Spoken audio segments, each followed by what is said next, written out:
Nem sempre o personagem que gostaríamos que fosse o mais poderoso ou a mais poderosa ficção poderia ter a capacidade de derrotar o universo ou todo o universo em si, ainda mais se esse universo for um universo de SCP. E no vídeo de hoje é justamente isso, cara. A Fahrenheit Augusta Aurora contra todo o universo de SCP. Quem vence essa batalha mortal? Fala pessoal, beleza? Aqui que vos fala é o Thiago, estamos em mais uma batalha mortal e esse duelo está longe de ser fácil. Para falar a verdade, o universo de Umineko e SCP são os universos mais poderosos da ficção, ao lado de alguns outros. Mas para definir quem é o mais poderoso e quem venceria, a gente vai conversar um pouquinho aqui. Vamos falar então por partes e tudo que eu for falar aqui sobre a Fahrenheit, o Umineko, o universo de SCP, eu já trouxe vídeos aqui no canal falando sobre esses personagens, o universo em si também. E se você quiser mais informações sobre, dá uma olhada aqui no canal que você vai encontrar muitas informações sobre a Fahrenheit e SCPs também. Lembrando que esse aqui é o primeiro vídeo de 2023, então muito obrigado a todo mundo que acompanhou o nosso canal aí ano passado. Um feliz ano novo também. E vamos aí que tem muita coisa pra gente conversar, pra gente falar sobre os personagens que a gente mais gosta, né? E também pra isso, pra começar bem esse ano, quero contar com você, a sua inscrição aqui no canal. Então se inscreve aí, deixa aquele like, porque esse ano vamos ter muitas batalhas, muitos duelos, outros vídeos também. Uma enorme honra pra mim ter você aqui. Fahrenheit. Eu já venho falando aqui pra vocês há algum tempo aqui no canal, que na minha opinião, a Fahrenheit, ela é a personagem de animes e mangás também, né, mais poderosa da ficção. A sua forma de Toyona Hashiro, ou conhecido como a bruxa de teatro, né, onde ela controla tudo. Se formos então olharmos rapidamente a cosmologia de Umineko, inclusive eu já trouxe aqui no canal também explicando a cosmologia e hierarquia do universo Umineko, só dá uma olhada aqui no canal, tá, dá uma pesquisada. O universo Umineko contém então pilhas de camadas sobre camadas, né, um reino então tecnicamente então infinito em comparação a todos os outros universos. O nível de existência determina então que a lógica de cada reino existente em Umineko. Por exemplo, a Fahrenheit, ela é uma mestre do jogo, o que significa que ela percebe o mundo das bruxas que ocorre no Meta Room, como o próprio tabuleiro xadrez, que ela pode controlar. Outro exemplo, a Angel também. A Angel, ela foi ensinada pela Fahrenheit sobre a existência da morte fora do tabuleiro, e você não tem o controle vivendo então como pode ser, né, como livre-arbítrio, não, mas como você perde o senso de que você fez em primeiro lugar, então você morreu. Um bom exemplo disso, de como a Fahrenheit explica isso, né, é se a Marie parar de brincar com um brinquedo, a sua existência não é esclarecida, o que significa que ela não é mais uma jogadora dentro do jogo, né, em si. E a Fahrenheit, como ela está então em outro patamar, ela é imune a isso. A história de Umineko, ela é bem vasta, tá? E como muitas das interpretações que cada um irá ter, mas de acordo com a história, fica claro aqui também uma ideia seguinte: a Fahrenheit conta a Angel sobre o plano de Beryl para poder reviver a Beatriz. No entanto, a Angel comenta sobre usar a verdade vermelha para poder negar isso. Agora, o que são as verdades, né? Bom, simples. Existem três tipos de verdades. As verdades são basicamente o sistema funcional no qual as coisas são incumbidas, como por exemplo o nome já diz, né? Funciona de acordo com a sua vontade e como você acha melhor. E se a verdade ordenar que você diga ou faça algo, dependendo dessa verdade, você pode então fazer com que isso possa acontecer. Basicamente um fato, né? Suas regras essencialmente estabelecem limites ou complementam ou compelem também, né, os usuários do tabuleiro de xadrez a uma ação. Por exemplo, a verdade azul, ela é usada para poder apresentar uma possibilidade de combater a lógica do lado da bruxa, embora também possa ser então usada contra humanos. Essa declaração também são geralmente consideradas então verdadeiras, a menos que sejam então contrariadas por uma verdade vermelha ou dourada. A verdade azul geralmente assume a forma de uma teoria para combater o oponente e requer que a verdade vermelha seja então combatida. Pode ser usado também por humanos e bruxas também. A verdade vermelha, a mais usada, tá? Ela é um fato inegável que deve ser então seguido, mesmo sem então qualquer evidência ou prova que possa apoiá-lo. No entanto, pode haver várias interpretações da verdade vermelha, na tentativa de falar informações falsas ou contraditórias por meio de verdade vermelha. Faz com que o próprio usuário se engaje com essa própria verdade. Isso só pode então ser usado por bruxas ou inquisitores. Verdade dourada, essa é uma verdade misteriosa que só pode ser usada por pessoa que realmente entenda da natureza do próprio tabuleiro do jogo. Dependendo então da situação e da forma também, ela pode então ser a mais fraca ou a mais forte que a verdade vermelha. A Angel, ela explica que isso como uma verdade construída pela própria crença que é reconhecida por várias pessoas, o que significa que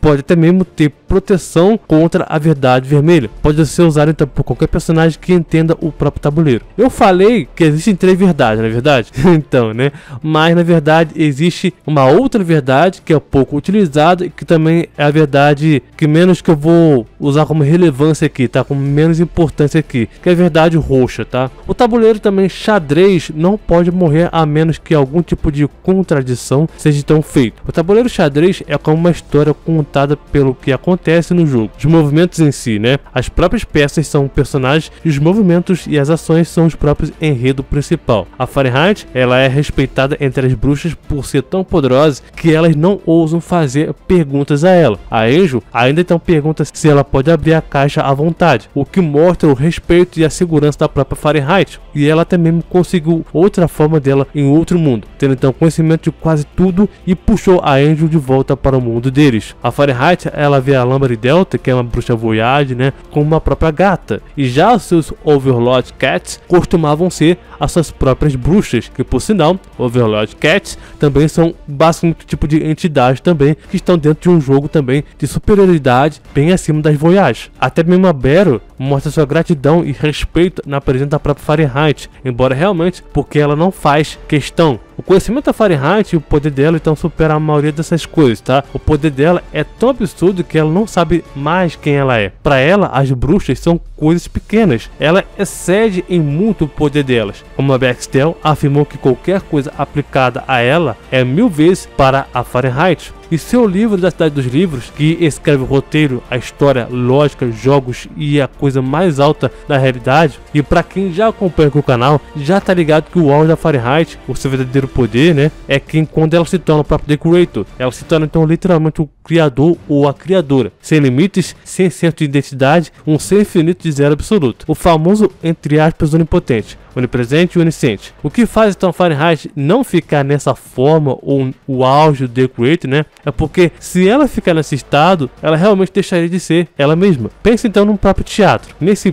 palco há uma peça a ser apresentada, onde vários atores irão então interpretar seus personagens. Cada um deles tem os seus papéis relevantes na história, mas o principal de tudo é quem comanda, quem escreve, quem dirige e quem cria a peça de teatro para a apresentação. E adivinha? Sim, a Fahrenheit, ela fica por trás das cortinas, controlando tudo, e ela é a própria diretora de tudo. Ela literalmente fica na plateia, coordenando tudo como se fosse um espectador. Partindo então para o universo de SCP, como explicar o universo de SCP? Eu sei que é muito, mas muito difícil, mas afinal são muitas informações e complexidades, então meio que eu vou explorar mais o universo de SCP quando eu fizer o vídeo completo sobre a cosmologia de SCP. Mas nesse vídeo aqui de hoje, eu vou dar uma pincelada para vocês sobre o universo de SCP. Universo Anti-Prime. O universo, ele é estabelecido então por duas ordens, digamos assim, né? A lei da física e também da matemática, tanto quanto próprios números infinitos e existentes e números inexistentes. A matemática é algo bem importante para o universo SCP, pois é então um dos estabilizadores do próprio universo. E quando o número ele sai da sua hierarquia existente para inexistente, o mundo sofre então consequências. Assim como mostrado na scan para vocês que vocês estão vendo aí agora, o que seria um SCP-Y? Bom, ele é algo composto por esses universos inexistentes, precisando então se alimentar de números existentes, o que mostra que ele é possivelmente um ser vivo.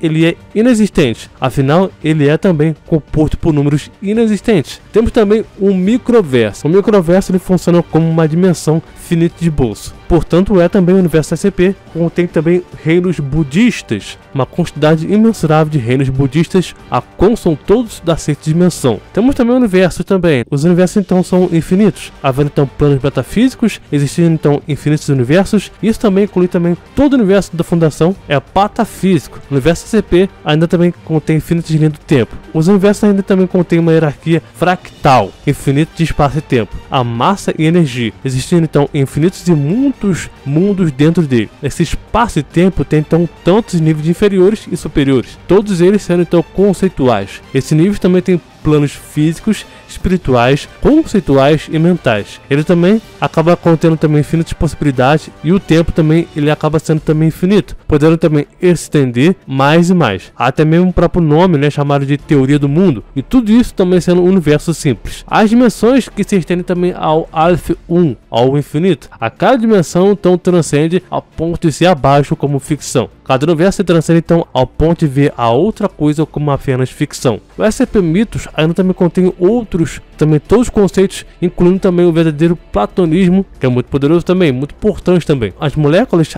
átomos e os quarks do universo também contêm incontáveis espaços e setores, além de também pelo menos 8 dimensões superiores. O multiverso SCP se cria incontáveis universos a cada instante, pois cada evento acaba gerando um, e também o multiverso contém também quanto infinitos objetos negativos, tanto quanto infinitas dimensões negativas, infinitos espaços e tempo negativos e infinitos ciclos de vida pós-vida negativos. Em SCP ainda também contém reinos que também, para dar uma bela resumida, tá? Eu vou citar alguns deles. O reino da morte, né, de cada morte, onde eles estão entre o meio termo para a parte inferior e superior da própria árvore do conhecimento, aí separando ela então as partes inferiores e a do próprio metaverso para baixo. Ela também existe e também se estende a diversos reinos da morte, que mesmo que seja então a sua extensão, estão igualados e também existem em muitos reinos. Agora, essa é uma pincelada sobre o universo de SCP. Eu vou abordar isso mais quando eu for falar sobre a cosmologia. Mas o mais importante é SCPs mais poderosos. A Fahrenheit poderia vencer todo o universo SCP? Olha, essa é uma pergunta bem inconveniente. Afinal, existem infinitos SCPs, desde então o mais fraco até mesmo o mais forte. E é lógico que os SCPs mais fracos e inofensivos, né, digamos assim, a Fahrenheit venceria. Mas isso não é justo, não é verdade? Óbvio que não. Para ficarmos então de pé de igualdade, para ficar mais justo, né, eu vou citar então os SCPs mais poderosos e os mais indicados, que seria então para esse combate. O SCP-2747. Ela pode então existir em toda e também qualquer narrativa do multiverso e eventualmente até mesmo acima da narrativa principal da fundação. SCP-1915, ramo chinês. Um SCP que foi então declarado ser mais poderoso que o próprio Rei Escarlate e derrotou também deuses primordiais da Terra, como SCP-343, de os deuses supremos também. Ele destruiu também a árvore do conhecimento. Robert Bumaru, ramo chinês, ele foi capaz de derrotar e também selar o Rei Escarlate. Abadas, a unidade, eles são praticamente Yaldabaoth e McHane no ramo chinês e são extremamente poderosos. SCP-2165, ele quase então destruiu o ramo chinês, mas acabou então sendo morto por Abyss, ou a meta-normalidade. McHane, Mac Nakahama, ramo chinês, ele é praticamente onipresente e onisciente, e ela também foi capaz de reiniciar o ramo chinês também com a ajuda do próprio SCP-3812. Constant, ou SCP-173. Conster é um aspecto do próprio Abyss e é muito poderoso. Ele também foi capaz de sobreviver à quase destruição do ramo chinês pelo próprio SCP-2165. O Abyss, né, ou a meta-normalidade que eu citei agora há pouco, esse também é outra entidade super poderosa, que também tem um poder capaz de destruir o ramo chinês inteirinho. SCP-2758 do ramo chinês. No resumo geral, ele seria então o cara que é capaz de fazer a ficção funcionar. SCP-3812, você já conhece bem aqui, né, no canal, transcende de tudo e qualquer outra coisa. O administrador é a própria ideia da fundação, que também inclui após a ascensão de Calvin Desmond, que afirmou ser capaz então de eliminar todas as coisas, as anomalias do próprio multiverso, e também inclui também a lança do Descretente e a espada do próprio Lúcifer. SCP-001, o Rei Escarlate, que é a maior ameaça da árvore do conhecimento, que pode então destruir toda a criação. Mortos irmãos, os 3 irmãos são conhecidos como Small Death, o mais jovem e o mais fraco, mas ainda também mais forte do que os outros deuses anciões abaixo. O Grande Morte, que é o meio-irmão dentro do trio. A Toda Morte, que pode então lutar contra o próprio Rei Escarlate. Eles então causaram então um evento do SCP-2935, que matou um Rei Escarlate alternativo enfraquecido. SCP-001, banco de dados. SCP-4010, Madeline Salier, The Overvoid Lurker, o banco de dados que atua como os escritores, como sendo então uma civilização superior. Eles são então uma pilha infinita de autores. O SCP-4010 pode mudar o canhão para poder controlar o próprio enredo. O poder do enredo de SCP-4010 é tão forte que até mesmo o banco de dados pode consertá-lo. The Overvoid Lurker é apenas uma tela de história. SCP-001, o registro. Isso faz com que o próprio Mary Nakahama ascender-se ao domínio acima de todo poderoso. Vê o próprio verso do SCP como uma própria ficção. Existe também fora das narrativas inferiores. Mary Nakahama permanecerá então digitando por toda a sua eternidade, vivendo então o seu próprio desejo, como um próprio Deus. O Todo-Poderoso, esse então está na topo, né, da lista da narrativa principal, né? Então seja então deuses anciões superiores, criou tudo fora da criação, sempre esteve lá e nunca esteve lá também. Estará para sempre em todos os lugares e permanecerá através da própria realidade. Deuses ancestrais superiores, eles são então considerados os segundos da hierarquia da narrativa principal, apesar de tanto poder, né, até mesmo o momento que nunca chegamos a conhecer nada além da própria imensidão vasta do seu imenso poder. Aquele que fez a luz e aquele que faz as trevas, o ser transcendente de Scarlet the King e The Brothers Death. A luta entre aquele que fez a luz e aquele que fez as trevas criou então a morte dos irmãos, os dois existentes fora das narrativas inferiores e acima da própria árvore. SCP-3493. A boca, esse ser, ele é mostrado então como sendo então uma série de buracos negros hiper grandes, e eles levam então a buracos muito além da criação. Eles então levam então o domínio dos deuses anciões superiores. Existem muitos e muitos outros SCPs poderosos que eu nem citei aqui, inclusive o domínio do próprio universo Prime, e muitos acham que só porque o universo SCP contém personagens poderosos e apelões, eles seriam então os mais poderosos da ficção. Eu particularmente não penso assim, tá? Para falar a verdade, eu não acredito que o universo SCP seja o universo mais poderoso da ficção. Pelo contrário, está entre os mais poderosos da ficção. Talvez aí no top 4 ou top 3, tá? E muito menos o Maníaco, também não é o mais poderoso da ficção. Está longe disso. Mas a comparação com esses dois personagens, com esses dois universos, para falar a verdade, né? Logo começa. E como a Fahrenheit já é uma escritora, né, com a capacidade então, de manipular narrativas, no universo SCP também existe personagens, vários outros personagens que podem então, manipular narrativas, transcender ou destruir ela, as coisas ficarão bem difíceis para ela. Como exemplo, vamos lá, se pegarmos então a proposta de Swan, o SCP-001, né, se você parar para analisar essa proposta, somos exatamente nós. Nós somos a proposta de Swan. A Fahrenheit, Augusta Aurora, ela é apenas uma ficção para nós. Afinal, ela não deixa de ser uma personagem, correto? Então, na prática, a proposta de Swan poderia então apagá-la completamente na hora que ele, ou que nós, né, quiséssemos, mesmo que ela estando em seu auge. E se isso que eu estou citando aqui é só uma proposta do Swan do SCP-001, porque existem muitos outros SCPs que podem então fazer a mesma coisa ou até mesmo pior que a Fahrenheit. Por exemplo, transformar ela em apenas uma marionete de qualquer SCP. Um dos mais poderosos SCP, tá? Se não for o mais poderoso, é o próprio The Absence, que acabaria completamente com a Fahrenheit, ou mesmo o próprio SCP-3812, que eu já comentei, que eu já argumentei também, né, para vocês sobre quem venceria. O SCP-3812 transcenderia a Fahrenheit infinitivamente. Mas é real, quem vence mesmo? Uma coisa que eu aprendi e muito em discussões de personagens, principalmente quando envolve o universo, né, de personagens por completo, é que cada um vai ter a sua preferência e também vai acreditar que o seu universo preferido seja então maior e mais poderoso. Mas não dá para negar que o universo SCP é muito grande. Eu não falo isso só por ser grande em si, né, mas sim é muito grande. Temos um universo infinito, padrão, realidades infinitas, dimensões infinitas e assim por diante. Cada universo, cada plano tem seu conjunto de narrativas